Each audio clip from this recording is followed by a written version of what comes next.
Moi, je suis parti, j'avais 20 ans. Est-ce que vous avez été amené à tuer des personnes? Ben, bien sûr, oui.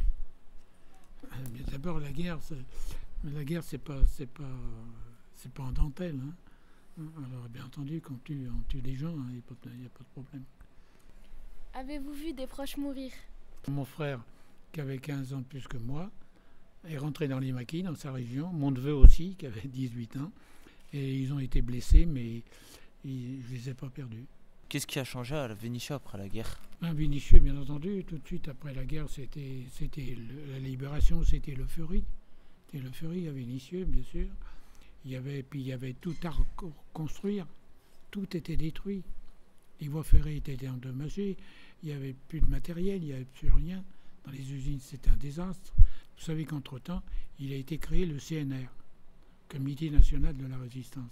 C'est-à-dire en 1943, il y avait des maquis un peu partout. Il y avait des chefs un peu partout.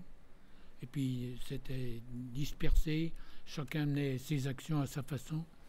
Et justement, il a fallu que De Gaulle a demandé à Jean Moulin de rassembler toutes les forces de la résistance, qu'elles soient unies complètement dans un seul commandement. Et ce qu'a fait Jean Moulin, il a rassemblé avec beaucoup de difficultés, parce que vous savez, les hommes sont des hommes, des ambitions personnelles, il y a des formes d'égoïsme, tout ça. C'était quand même quelque chose de très dur. Mais il a réussi, 27 mai 1943, à rassembler toutes les forces de la résistance, les partis politiques qui étaient de la résistance, les syndicats qui étaient de la résistance, qui étaient naissants. Il a réussi à les rassembler dans le Comité national de la résistance, qui a été une force extraordinaire, qui a eu un commandement unique et qui a permis d'asseoir la position de De Gaulle.